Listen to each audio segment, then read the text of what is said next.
और हफ्ते का पहला कारोबारी सत्र और भारतीय बाजारों में लगातार तेजी का चौथा सत्र आज देखने को मिला। और तेजी में ना केवल फ्रंटलाइन इंडेक्स बल्कि मिड कैप स्मॉल कैप भी पार्टिसिपेट करते हुए दिखाई पड़े। वहां पर भी खरीदारी का दौर आज के सत्र में बनता हुआ दिखाई पड़ा। लेकिन आपकी रणनीति क्या हो कल के लिए और साथ ही साथ आपके सवालों के जवाब देने के लिए हमारे साथ आज लखनऊ से मानस जायसवाल मौजूद हैं, manasjaiswal.com के। उनसे हम बातचीत करेंगे, आपके सवालों के जवाब भी दिलवाएंगे और साथ साथ उनकी प्रिफर्ड पिक्स कौन सी है उस पर भी हम बातचीत करेंगे। लेकिन उससे पहले जो आंकड़े हैं अब तक एफआईज और डीआईज के, उसके लिहाज से करीब करीब 590 करोड़ रुपए के आसपास की खरीदारी एफआईज की तरफ से आज देखने को मिली और डीआईज की तरफ से बिकवाली रही रफली 476 करोड़ रुपए के आसपास की। तो मेजरली आज बायस पॉजिटिव साइड पे था, इसीलिए आप mid cap small cap index जो देंगे उनको तेजी में ही देखेंगे और करीब करीब 100 अंकों के आसपास की बढ़त आपको निफ्टी में दिखाई पड़ेगी। मेजरली पावर, केमिकल या फिर शुगर, इसके अलावा फार्मास्यूटिकल कुछ ऐसे सेक्टर थे, मेटल, जो कि आज एक जोरदार तेजी के अंदर कामकाज करते हुए दिखाई पड़े। चलिए अब मानस से बातचीत कर लेते हैं। मानस नमस्कार, स्वागत है कार्यक्रम में। और सबसे पहले तो बाजारों में लगातार तेजी बनी हुई है और 15,000 की तरफ अब निफ्टी अग्रणी है। क्या टारगेट्स देख रहे हैं, क्या बायस रखते हैं आप निफ्टी को लेकर? नमस्कार सुमित भाई। देखिए, ऐसा लग रहा है कि अब शायद 1 या 2 दिन में निफ्टी अपना जो रेजिस्टेंस है 15,000 15,050 का उसको ब्रेक करेगा। मेरा समझना ये है कि अगर 15,050 के ऊपर निफ्टी निकलेगा तो आपको टारगेट सेट करके चलने हैं 15,400 के आसपास के। हालांकि मेरा समझना है कि अगर 15,000 के लेवल्स ब्रेक होंगे तो जो मीडियम टर्म टारगेट आएगा वो आएगा 15,750 के आसपास।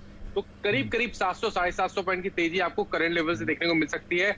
अंडरटोन काफी बुलिश लगता है, एडवांस डिक्लाइन रेशियो काफी पॉजिटिव है, तो बिल्कुल हर गिरावट पे खरीदारी करनी है। और स्पेशली जब तक 14,500 के ऊपर निफ्टी सस्टेन कर रहा है, कभी भी कोई गिरावट मिले तो वहां पे खरीदारी करें। तो गिरावट में खरीदारी करें और 15,700 ये बड़े टारगेट्स आपको दिखाई पड़ रहे हैं मध्यम अवधि के लिए। लेकिन हाँ, छोटी अवधि में भी आपको जो तेजी है, तेजी का ही अंडरलाइंग मानस को यहाँ पे दिखाई पड़ रहा है। अच्छा मानस, तेजी की आपने बात की है तो कुछ कॉल्स भी आपने आइडेंटिफाई कर रखी होंगी तेजी के लिए, वो कौन सी है? देखिए, एक तो आज ऐसा लग रहा था कि जो ऑटो स्टॉक्स है उसमें काफी स्टॉक्स ऐसे हैं जहां पर कुछ साइन देखने को मिले हैं रिवर्सल के। तो जो मेरा फेवरेट है इस टाइम के लिए वो है टाटा मोटर्स, क्योंकि टाटा मोटर्स ने एक इम्पॉइंट रेजिस्टेंस को ब्रेक किया है जो कि 310 रुपए के आसपास था, वहां पर वॉल्यूम देखने को मिले हैं। तो मैं समझता हूँ कि पहला रिकमेंडेशन कल के लिए टाटा मोटर्स होगा, जहां पर आपके स्टॉप लॉसेस 304 के आसपास रहेंगे और टारगेट करीब करीब 345 के रहेंगे, 335 के रहेंगे। और दूसरा, पावर क्षेत्र में ज्यादातर स्टॉक्स ने आज ब्रेकआउट दिया। जो मेरा फेवरेट है आज के मूव को देखते हुए वो टोरेंट पावर है। टोरेंट पावर ने long term, medium term charts पे ब्रेकआउट दिया है, तो मैं उम्मीद करता हूँ कि ये रैली कल भी कंटिन्यू रहेगी और शायद हमें 490 तक के स्तर देखने को मिलेंगे।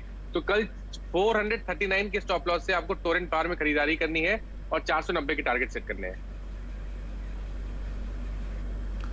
तो टोरेंट जो कि आज सेकंड हाफ के स्टार परफॉर्मर था, वहां पर आप खरीदारी कर सकते हैं। और टाटा मोटर्स डीवीआर में भी आज जोरदार तेजी थी और मानस को लगता है कि टाटा मोटर्स दोबारा अपनी स्ट्रेंथ को रीगेन कर सकता है। 335 340 के आसपास के टारगेट्स के लिए आप यहां पर खरीदारी करके चल सकते हैं। स्क्रीन पर आप देख भी पा रहे होंगे आपके व्हाट्सएप नंबर जिस पर आप सवाल पूछ सकते हैं। और साथ ही साथ अगर आप ट्विटर पर हमारे साथ जुड़ना चाहते हैं तो कैश शेयरों के लिए, यानी कैश मार्केट के स्टॉक्स के लिए आस्क आवाज कैश और आस्क आवाज FNO फ्यूचर मार्केट के शेयरों के लिए आप हमसे ये हैशटैग यूज करके सवाल पूछ सकते हैं हमारे ट्विटर हैंडल पर भी। चलिए अब सवाल जवाब का सिलसिला शुरू कर लेते हैं और बातचीत कर लेते हैं हमारे पहले दर्शक से। अरिहंत हमारे साथ मौजूद हैं जोधपुर से बातचीत करने के लिए। अरिहंत साहब नमस्कार। नमस्ते सर। नमस्कार अरिहंत जी, क्या सवाल है आपका? सर मेरे पास स्टील अथॉरिटी ऑफ इंडिया है 45 रुपीज के 4,500 शेयर। ओके, तो मार्च में लिए थे। कब खरीदारी की थी आपने? ये पिछले मार्च में लिए थे सर, लॉकडाउन के बाद में। बहुत पेशेंस से आप बने भी हुए हैं। हाँ, तो ये फेवरेट शेयर है मेरा। और भी रुक सकता हूँ। अच्छा मुनाफा आपको? ओके सर, मैं रुक सकता हूँ 2 साल 3 साल, कोई दिक्कत नहीं है sir. Okay, Manas steel authority of India limited 45 रुपए के दाम पे खरीदारी, शानदार पेशेंस, शानदार लेवल पे खरीदारी की और इनका फेवरेट है तो ऑब्वियसली बात है अच्छा रिटर्न भी इन्हें दे ही रहा है। बने रह सकते हैं अभी भी, क्या करें? पार्शियल प्रॉफिट ले लें, पूरा निकाल लें, अभी बने रहें, क्या करें? देखिए, पिछले करीब में देखने को मिली है हमें, वो मेरे ख्याल से हिस्ट्री में तो मेरे को नहीं याद पड़ता कि मेटल में इस तरह की रैली देखने को मिली हो। और अगर सेल की बात करें तो सेल ने medium term long term chart पे एक ब्रेकआउट दिया है 115 रुपए के ऊपर। तो अगर मीडियम टर्म के टारगेट आपको सेट करने हैं तो वो 200 रुपए के आसपास आते हैं। तो अंडरटोन अभी भी काफी बुलिश है। मैं तो समझता हूँ कि अगर आप मीडियम टर्म या तो लॉन्ग टर्म के लिए स्टॉक में निवेश करना चाहते हैं तो कभी भी कोई गिरावट मिले तो स्टॉक में निवेश करना चाहिए। हालांकि इन्होंने काफी लोअर साइड पे लिया हुआ है। मेरा कहना केवल इतना है कि आपको अपने प्रॉफिट को प्रोटेक्ट करना भी आना चाहिए। इसलिए सबसे पहली चीज 139 पे स्टॉप लॉस रखिए। अगर उसके नीचे निकले तो आप निकल जाइएगा। करेक्शन फिर से मिलेगा, अगर 110 115 की रेंज में आए तो आप फिर से खरीदारी करिए और फिर आप लॉन्ग टर्म टारगेट सेट करिए 200 रुपए के। बट फिलहाल के लिए बने रहिए 139 के स्टॉप लॉस के साथ। 139 का स्टॉप लॉस, बने रहने की राय अरिहंत जी आपके लिए। और मुबारकबाद आपको कि आपने बहुत ही सही दाम पर बहुत ही सही शेयर को खरीदा है, तो आप अपने प्रॉफिट्स को भी ठीक से एंजॉय करें। इसके अलावा मानव हमारे साथ मौजूद है पंचकुला से। मानव जी नमस्कार। हाँ जी नमस्कार सर। हेलो नमस्कार मानव जी, क्या सवाल है आपका? सर, मेरे पास मॉर्पिन लेबोरेटरीज है 3500 shares at the rate of 25 rupees. चलिए बहुत बढ़िया। ये खरीदारी कब की आपकी Manav ji? This is near about you can say May 2020। चलिए 1 साल जरूर लगा, लेकिन हाँ मुनाफे में एटलीस्ट आप लौट आए। मानस क्या किया जाए, इन्होंने मोरपेन लैब खरीद रखा है 25 रुपए के दाम पे, करीब 3500 शेयर है। समय दिया है लंबा, अब ये और टाइम होल्ड कर सकते हैं। क्या करना चाहिए इसमें, लेकर निकल जाए मुनाफा या बने रहे भी? नहीं, मैं समझता हूँ कि बने रहना चाहिए। अभी तक चार्ट्स में कोई मेजर वीकनेस नहीं दिख रही है। पिछले करीब 3-4 दिनों में थोड़ा प्रॉफिट बुकिंग देखने को मिली, बट रिवर्सल के साइन तो नहीं है। और मैं समझता हूँ कि रिवर्सल के साइन आपको तब दिखेंगे जब स्टॉक 20 डे मूविंग एवरेज के नीचे फिसलेगा, जो कि 54 रुपीज है। तो आपको एक बहुत सिंपल सी स्ट्रेटेजी यूज करनी है कि आपने stop losses 20 day moving average के नीचे रखिए। तो मेरे हिसाब से तो 53 के स्टॉप लॉस से बने रही है मॉर्पिन लैब में। अगर यहाँ पर थोड़ा कंसोलिडेशन देखने को मिलेगा और रैली फिर से रिज्यूम होगी तो कम से कम आपको 85 और 90 रुपीज तक के स्तर भी देखने को मिल सकते हैं। इसलिए मॉर्पिन लैब में बिल्कुल बने रहिए और 53 के नीचे स्टॉप लॉस रखिए। 53 के नीचे का स्टॉप लॉस मेंटेन करिए मानव जी, और बने रहें। आपको ये राय दी गई है, ऐसा भी कोई पैनिक नहीं आया स्टॉक में। थोड़ा आप लेवल्स का ध्यान रखें और इसके अंदर बने रहें, राय रखी गई है। आर्यन हमारे साथ मौजूद है सूरत से। आर्यन साहब नमस्कार। नमस्कार सर जी। हाँ सर, नमस्कार आर्यन जी, क्या सवाल है आपका, पूछिए। मेरे पास IDFC फर्स्ट है 2000 नंग है 2042 के दाम से। तो क्या करना चाहिए, मैं लॉन्ग टर्म के लिए भी रुक सकता हूँ? ओके चलिए, मानस सवाल है IDFC फर्स्ट पे। थोड़ा सा यहाँ पर मिला जुलाई ट्रेड देखने को मिला over a period of time, कभी तेजी कभी मंदी। अभी क्या करना चाहिए? इन्होंने 42 के दाम पे खरीदारी की है, लेकिन ये समय दे सकते हैं, कोई दिक्कत नहीं है। क्या करना चाहिए IDFC फर्स्ट में? देखिए, एक बड़ा मूव तो हमने अभी पिछले कुछ महीनों पहले देख लिया। स्टॉक मेरे ख्याल से 25 रुपए से लेकर 70 रुपए तक के 65 रुपए तक के हाई स्टॉक में बनाए। उसके बाद हमने करेक्शन देखा, उस करेक्शन में स्टॉक ने रिस्पेक्ट दिया अपने 100 डे मूविंग एवरेज को। और अब अगर आप डेली चार्ट देखेंगे तो वहां पर फिर से हाई टॉप हायर बॉटम दिखने लगे हैं। तो मेरी राय में 49 रुपीज का स्टॉप लॉस रखिए, बने रहिए, क्योंकि जो medium to long term trend है वो अभी भी इंटैक्ट है, वो अभी भी बुलिश लगता है। और मैं उम्मीद करता हूँ कि जो पिछले हाईज है वो भी टेस्ट होंगे और शायद 80 रुपए तक के भाव हमें देखने को मिलेंगे। तो IDFC फर्स्ट बैंक में बने रहिए और 49 रुपीज का स्टॉप लॉस रखिए। चलिए 49 रुपए का एक स्टॉप लॉस और बने रहने की राय IDFC फर्स्ट में आपके लिए आर्यन जी दी गई है। आप उसी को ही मेंटेन कर सकते हैं। बातचीत करते हैं देवेंद्र से, जो कि मुंबई से हमारे साथ मौजूद है। देवेंद्र साहब नमस्कार।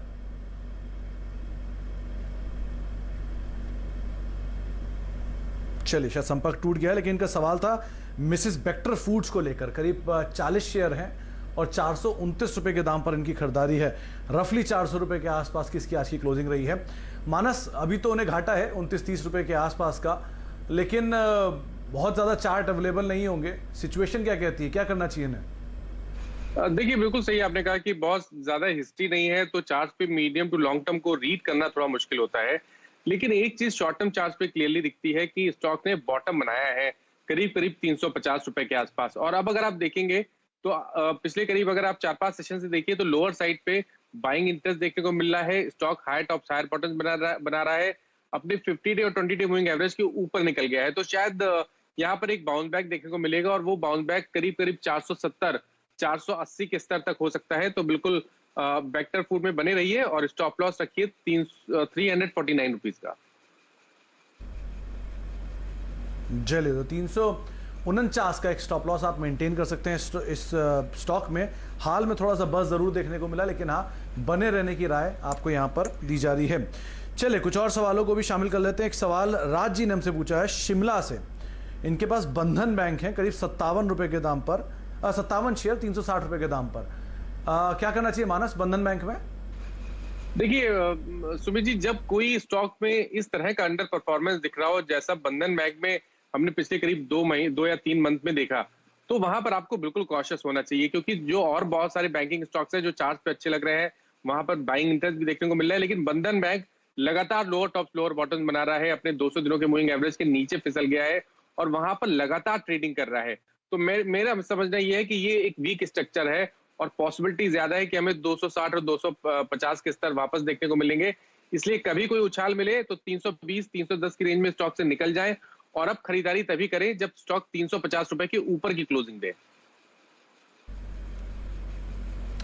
तो 350 के ऊपर आप खरीदारी करें, लेकिन निकल जाएं, ज्यादा बेहतर है। बहुत लंबी अंडर परफॉर्मेंस यहां पर देखने को मिली, चाहे वो आसाम की रीजंस की वजह से हो या फिर अदरवाइज भी हो, तो आप निकल जाएं, किसी और लेवल पर ऊपरी स्तरों पर खरीदारी करें, वो ज्यादा बेहतर रहेगा। अच्छा, फेसबुक के जरिए कुछ सवाल आए हैं। एक सवाल है आलोक सिंह का। इन्होंने शिपिंग कॉर्पोरेशन ऑफ इंडिया और रेलटेल दोनों में खरीदारी कर रखी है। मानस, दोनों ही सरकारी कंपनियां। शिपिंग कॉर्पोरेशन एक तरफा तेजी दिखाया था अभी रिसेंटली बाल्टिक ड्राई इंडेक्स की खबर के बीच में, और रेलटेल भी करीब 185 के दाम पे खरीदारी है। क्या करें इन दोनों में? देखिए, शिपिंग कॉर्पोरेशन में तो मैं बिल्कुल बोलूंगा कि आप बने रहें, क्योंकि जो मीडियम टर्म चार्ट्स पे जिस तरह का ब्रेकआउट हमने भी कुछ समय पहले देखा है, उसके जो टारगेट है वो करीब 150 और 160 की रेंज में आते हैं। तो पोटेंशियल अभी भी लगता है, बने रहने की सलाह रहेगी। करेक्शन ऑलरेडी हो गया है, 100 रुपए के आसपास एक स्ट्रॉन्ग सपोर्ट दिखता है, तो 100 रुपए का स्टॉप लॉस लगाएं और बने रहें शिपिंग कॉर्पोरेशन में। रेलटेल में थोड़ा मुश्किल है मेरे लिए कुछ बोलना, लेकिन शॉर्ट टर्म चार्ट्स पे ऐसा लग रहा है कि स्टॉक ने बेस बनाने की कोशिश जरूर की है। तो मेरे हिसाब से यहाँ पर 115 रुपए के स्टॉप लॉस से बने रहिए। स्टॉक अगर एक बार 130 के ऊपर निकलेगा तो एक बाउंस बैक देखने को मिलेगा और उस बाउंस बैक में शायद 150 तक के स्तर देखने को मिलेंगे। तो 115 के स्टॉप लॉस से रेलटेल में भी बने रहा जा सकता है। चले, तो रेलटेल में बने रहे, शिपिंग कॉर्पोरेशन में बने रहे, राय दी गई है आपको आलोक जी। इसके अलावा सुनील शाह ने एक सवाल पूछा है टेक महिंद्रा पर। करीब 65 शेयर हैं 837 के दाम पर। यहां पर क्या करें? आईटी की तो वैसे भी आउट परफॉर्मेंस रही है पिछले कुछ समय में। देखिए, 837 के दाम पे लिए हैं तो इसके माने काफी पहले का इनका खरीदारी होगी। और अगर आप पिछले करीब 3 से 4 मंथ देखिए तो यहाँ पर एक कंसोलिडेशन देखने को मिल रहा है, लेकिन अंडरटोन बहुत बुलिश है। जो मीडियम टर्म और लॉन्ग टर्म चार्ट्स हैं वो तो बहुत बेहतर लगते हैं। और अगर आप में एक मीडियम टर्म की टारगेट सेट करने हो तो वो 1150 के आते हैं। तो यहाँ से भी करीब 150 से 200 रुपए का मूव आपको देखने को मिल सकता है। तो टेक महिंद्रा में बिल्कुल बने रहा जा सकता है। स्टॉप लॉस आपको 925 रुपए के नीचे रखना है। चले, 925 के नीचे का एक स्टॉप लॉस और बने रहे। आपकी भाव खरीदारी का अच्छा है तो बने रहना ही ज्यादा बेहतर विकल्प रहेगा।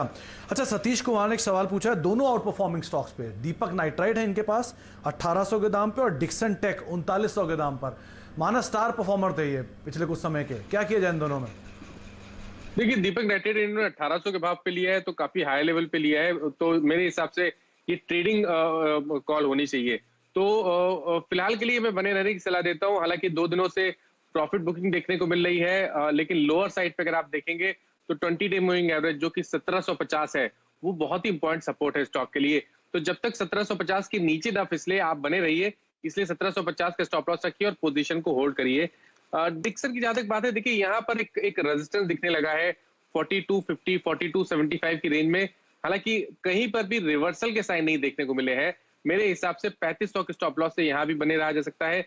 कंसोलिडेशन के बाद जब भी ब्रेकआउट हमें 4200, 4300 के ऊपर देखने को मिलेगा, तब शायद उस मूव में 5000 तक के स्तर भी देखने को मिल सकते हैं। इसलिए 3500 रुपए के स्टॉप लॉस रखिए और बने रहिए डिक्सन में भी। तो 3500 का स्टॉप लॉस डिक्सन के लिए, और दीपक नाइट्राइट थोड़े ऊपरी स्तरों पर है, लेकिन स्टॉप लॉसेस का आप वहां पर भी स्ट्रिक्टली ख्याल रखिएगा। अच्छा, बातचीत करते हैं दिलीप कुमार झा से, हमारे साथ जलंधर से मौजूद हैं। झा साहब नमस्कार। सर, मेरे पास BEML का शेयर 55 शेयर है 628 रुपए की रेट पे, और दूसरा है सर L&T 915 रुपए के भाव पे 57 शेयर। इसको मैं सर 5 से 10 साल तक रख सकता हूँ। दोनों तो कैसा रहेगा सर? ओके, चलिए, दोनों आपने खरीदारी कब की थी आपने झा साहब? सर मैंने पिछले जून जुलाई के आसपास से उसको धीरे धीरे करके मैंने एवरेज करके रखा है। चलिए, बहुत बढ़िया रणनीति में आपने खरीदारी की है। मानस, BEML और LNT दोनों ही इन्होंने निचले भाव पे खरीदारी की है। 628 पे BEML है और LNT में भी करीब करीब 915 रुपए का दाम है। क्या करना चाहिए ना इसमें? देखिए, दोनों ही स्टॉक चार्ट पे जैसे इन्होंने बताया कि बहुत लंबे समय के लिए बने रहना चाहते हैं, तो बेटर आइडिया तो ये है कि अगर 5 से 10 साल का आपको व्यू चाहिए तो फंडामेंटल्स व्यू लीजिए। टेक्निकल्स के पे मैं आपको 1 साल तक का व्यू दे पाऊंगा। तो 1 साल की अगर हम बात करें तो BEML का जो ट्रेंड है वो बहुत पॉजिटिव लगता है, और मैं उम्मीद करता हूं कि जो 1 साल का अगर आपके पास समय है तो यहाँ पर 1800 और 1850 तक के स्तर देखने को मिल सकते हैं। तो यहाँ से भी अच्छा खासा बड़ा मूव देखने को मिलेगा। मैंने ट्रेडिंग के लिहाज से एक स्टॉप लॉस दिया था 1100 रुपए का, लेकिन जैसे इन्होंने बताया कि बहुत लंबे समय के लिए होल्ड करना चाहते हैं, तो उसके लिए स्ट्रेटजी बहुत सिंपल सी है कि आपको 200 दिनों के मूविंग एवरेज का ध्यान रखना है, उसके नीचे आपको स्टॉप लॉस रखना है। तो 950 रुपए के नीचे स्टॉप लॉस रखिए, BEML में बने रहिए और अपने टारगेट 1800 के आसपास सेट करके चलिए। और LNT में भी ऐसा लग रहा है कि LNT भी अब शायद जो करेक्शन था वो कंप्लीट हो गया है और स्टॉक फिर से अपने पिछले हाईज जो कि 1575 के आसपास है उसको टेस्ट करेगा। लेकिन अगर हम थोड़ा सा लॉन्ग टर्म की बात करें तो उम्मीद करिए कि 1575 के स्तर भी ब्रेक होंगे और शायद हमें 1750 से लेकर 1820 तक के स्तर देखने को मिल सकते हैं। तो LNT में बने रहने की भी इसकी सलाह रहेगी। यहाँ भी आपको 200 दिनों का मूविंग एवरेज ध्यान रखना है जो कि 1250 है। 1250 के स्टॉप लॉस से बने रही है LNT में। तो दोनों में बने रहने की राय और LNT में 1250, ये एक स्टॉप लॉसेस को आप क्रूशली वॉच कर सकते हैं। और BEML को लेकर भी जो स्टॉप लॉस है वो 1100 रुपए के आसपास का दिए गए हैं, लेकिन फंडामेंटल कॉल आपको लंबी अवधि के लिए कहीं और से लेनी होगी। बातचीत करने के लिए हमारे साथ अब कमल मौजूद है, कमल जैन है भोपाल से। जैन साहब नमस्कार। नमस्कार। हेलो। नमस्कार जैन साहब, क्या सवाल है आपका? बस बढ़िया एकदम, आप बताइए। बहुत बढ़िया जैन साहब, अब आप बताएं सवाल क्या है आपका? एक सवाल था। हेलो हेलो, पूछिए जैन साहब, पूछिए। हाँ, मेरे पास 5000 हरकुलस ओएस के शेयर है, एवरेज 135। कितना समय दे सकते हैं आप इसे? मैं 5 से 10, आप जितना बोलेंगे समय दूंगा, कोई प्रॉब्लम नहीं मेरे को। और भी अगर इंक्लूड करना है तो इंक्लूड करूंगा। चलिए, मानस हरकुलस होएस्ट वैसे तो बढ़िया पेडिग्री कंपनी है, ग्रुप भी ठीक है, लेकिन इनकी खरीदारी 135 रुपए के आसपास है। ये और एवरेज भी कर सकते हैं और खरीदारी भी कर सकते हैं और समय भी दे सकते हैं, तो वो इनके लिए कंस्ट्रेंट नहीं है। क्या करना चाहिए इसमें? देखिए, एक inverse head and shoulder pattern weekly chart में बन रहा है सुमित जी, जिसका जो नेकलाइन है वो 140 रुपए के आसपास है। अगर हम पैटर्न को देखें और उसको लॉन्ग टर्म चार्ट पे समझे तो ऐसा लगता है कि वो लेवल्स ब्रेक होंगे, और अगर 140 के स्तर ब्रेक होंगे तो वहां पे कम से कम 75 से 80 रुपए का आपको 140 के ऊपर देखने को मिलेगा। इसलिए जो medium to long term trend है वो बहुत पॉजिटिव लगता है। बिल्कुल बने रहने की सलाह रहेगी। 107 रुपए के नीचे आपको स्टॉप लॉस सकता है, क्योंकि वो स्टॉक का 200 दिनों का मूविंग एवरेज है। चलिए, तो आप 107 200 दिनों का मूविंग एवरेज इसको स्टॉप लॉस के तौर पर रखें और बने रहें, ये आपको राय दी गई है। साधन हमारे साथ मौजूद है नोएडा से। साधन जी नमस्कार। नमस्कार। नमस्कार नमस्कार साधन साहब, क्या सवाल है आपका? पूछिए।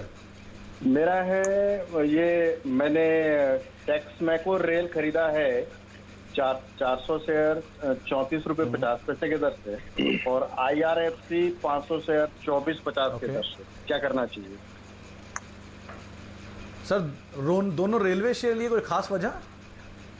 नहीं, और भी रेल शेयर हैं लेकिन वो अच्छे चल रहे हैं, इसलिए मैंने बोला नहीं। कोई खास वजह नहीं, बजट के पहले हर बार मैं थोड़ा ट्रायल मारता हूँ इसमें, लेकिन ये दोनों शेयर में गड़बड़ हो गया अभी लगता है। ओके, मानस इनके पास टेक्समैको रेल और IRFC दोनों है। IRFC तो वैसे भी अपना इशू प्राइस कोई पार नहीं कर पाया, लेकिन टेक्समैको रेल दोनों में क्या करा जाए? देखिए, जहां तक बात टेक्सरेल की है, ये हम सब जानते हैं कि ये स्टॉक ऐसा है जो बजट के टाइम पे चलता है, और हमें लगता है कि बजट के बाद बिल्कुल स्टॉक से निकलना चाहिए, क्योंकि अगर आप मीडियम टर्म चार्ट देखेंगे तो वहां पर आपको लोअर टॉप लोअर बॉटम बहुत क्लियर दिखेंगे। तो ये एक अंडर परफॉर्मिंग स्टॉक है। कभी कोई इवेंट होता है, आपको इवेंट के हिसाब से आपको प्ले करना है, स्टॉप लॉस लगाना है और हाई लेवल पे निकल जाना है। अब फिलहाल अगर हम बात करें तो चार्ट पे एक बॉटम बनाया है स्टॉक ने, मेरे ख्याल से वो 24 रुपए का स्तर है जहां पर स्टॉक ने बॉटम बनाया है। आप एक काम कर सकते हैं कि क्योंकि आपका जो प्राइस है वो थोड़ा ऊपर का है, आप फिर से स्टॉक को एवरेज कर सकते हैं। स्टॉक लॉस रखिए 24 रुपए के नीचे, एक बाउंस बैक मिलेगा मेरे हिसाब से 30 से 32 रुपए का भाव देखने को मिलेगा, लेकिन उस बाउंस बैक पे निकलने की सलाह रहेगी। मेरे हिसाब से हाई लेवल पे सेलिंग प्रेशर देखने को मिल सकता है, इसलिए कॉशियस रहना चाहिए। 24 रुपए का स्टॉप लॉस रखिए और ऊपर 32 और 34 की रेंज में निकलने की सलाह रहेगी। IRFC पे आज का मूव देखने के बाद ऐसा लगता है कि यहाँ पर एक मीनिंगफुल बाउंस बैक देखने को मिलेगा, जिसमें शायद 25 रुपए या 26 रुपए तक के भाव देखने को मिलेंगे, लेकिन उसके ऊपर के टेक्निकल टारगेट देना मुश्किल है क्योंकि मेरे पास हिस्ट्री नहीं है बहुत ज्यादा, इसलिए वहां पर फंडामेंटल व्यू लीजिएगा। लेकिन शॉर्ट टर्म के लिए बने रहिए और 21 रुपए का स्टॉप लॉस रखिए। तो 21 का स्टॉप लॉस IRFC में और 24 का स्टॉप लॉस टेक्समैको रेल में आप मेंटेन करें। लेकिन IRFC में ये जरूर ध्यान रखिएगा कि 26.60 जो इसका हाई है वो इसका IPO प्राइस है, इशू प्राइस भी 26 रुपए है, तो उसके ऊपर अगर ये निकलता है 26.60 के तो शायद वैसे भी जो सेलिंग है IPO मार्केट्स की वो थोड़ी ईज आउट होते हुए दिखाई पड़े, तो उस लिहाज से भी आप इसको ध्यान में रख सकते हैं। चलिए एक छोटे से ब्रेक का वक्त है, ब्रेक के बाद लौटेंगे। मानस हमारे साथ बने हुए हैं, आपके सवालों के जवाब तुरंत आपको दे रहे हैं। एक छोटे से ब्रेक के लिए लौट रहे हैं, ब्रेक के लिए जा रहे हैं, ब्रेक के बाद लौटते हैं और बातचीत करते हैं। आप देख रहे हैं कल का बाजार, मानस जायसवाल हमारे साथ मौजूद हैं आपके सवालों के जवाब देने के लिए। समय का थोड़ा अभाव है, इसलिए अब मानस से खटाखट सवाल पूछते हैं रैपिड फायर के तौर पे। मानस जल्दी जल्दी जवाब दीजिएगा आप इनके। पहला सवाल गगनईल शर्मा का है, इन्होंने टाटा केमिकल के शेयर ले रखे हैं और अमर राजा बैटरी के, क्या करें इन दोनों में? देखिए टाटा केमिकल में बने रहने की सलाह रहेगी। 100 डे मूविंग एवरेज के नीचे आपको स्टॉप लॉस रखना है, तो 650 के स्टॉप लॉस से बने रहिए। ऊपर 720 के स्तर ब्रेक होंगे तो 780 के स्तर देखने को मिलेंगे। अमर राजा बैटरीज की जहां तक बात है, मैं समझता हूं कि हर उछाल पे एग्जिट करने की सलाह रहेगी। यहां पर फ्रेश लॉन्ग आपको केवल 825 रुपए के ऊपर बनाने हैं। अरुणव ने एक सवाल पूछा, इंडिया बुल्स हाउसिंग पर 190 रुपए के दाम पे खरीदारी है, बाय सेल होल्ड, क्या करें? बने रहिए, 180 का स्टॉप लॉस रखिए और 210 के टारगेट होंगे। हिमांशु पूछ रहे हैं इंद्रप्रस्थ मेडिकल 91 शेयर है, 91 के दाम पर इनके पास शेयर है 2500, क्या करें, बाय सेल होल्ड? बिल्कुल बने रहिए, यहाँ पर भी आप एक बड़ा मूव देख सकते हैं। मेरे हिसाब से 100 रुपए और 102 के टारगेट होंगे और 78 के नीचे स्टॉप लॉस रखना होगा। सौम्य रंजन ने एक सवाल पूछा, मन्नापुरम पर 167 रुपए के दाम पर 30 शेयर हैं, क्या करना चाहिए इन्हें? यहाँ पर बने रहने की सलाह है। स्टॉक ने ऑलरेडी बॉटम बनाया है। 149 का स्टॉप लॉस रखिए और 162 से 165 के टारगेट सेट करिए। चलिए एक सवाल जिलेट के ऊपर आया है 5600 रुपए के दाम पर, पीयूष ने पूछा है लॉन्ग टर्म का नजरिया है, क्या करें? मुश्किल है लॉन्ग टर्म के लिए व्यू देना, बट फिर भी मैं केवल इतना बोलूंगा कि स्टॉप लॉस लगाइए 5400 का और बने रहिए स्टॉक में। इन्फोसिस 450 शेयर 1375 के दाम पर, 3 महीने का नजरिया, क्या करें? 3 महीने का नजरिया है तो बने रहना चाहिए। 1300 रुपए के नीचे आपको स्टॉप लॉस रखना है। कंसल्टेशन के बाद फिर से रैली स्टार्ट होगी तो 1450 तक के स्तर देखने को मिलेंगे। चलिए आखिरी सवाल, BHEL 45 रुपए के दाम पर 1700 शेयर, आज का स्टार परफॉर्मर, क्या करें? देखिए 200 वीक मूविंग एवरेज ब्रेक हुआ है, मेरे हिसाब से बने रहना चाहिए। थोड़ा समय देंगे तो 80 और 85 रुपए के स्तर देखने को मिलेंगे। स्टॉप लॉस रिवाइज करके 54 रुपीज कर लीजिए। चलिए बहुत बहुत शुक्रिया मानस हमारे साथ हर बार की तरह बने रहने के लिए और ज्यादा से ज्यादा दर्शकों के सवालों के जवाब हमें देने के लिए बहुत बहुत शुक्रिया आपका, एक बार बाजार पर अपनी रणनीति बताने के लिए और सभी दर्शकों के सवालों के जवाब देने के लिए। तो फिलहाल कल का बाजार को यही समेटते हैं, लेकिन मार्केट्स के लिए क्रूशियल जंक्चर है, इसलिए ध्यान से संभल कर स्टॉप लॉसेस के साथ अपनी पोजीशन में आप ट्रेड कर सकते हैं। नमस्कार।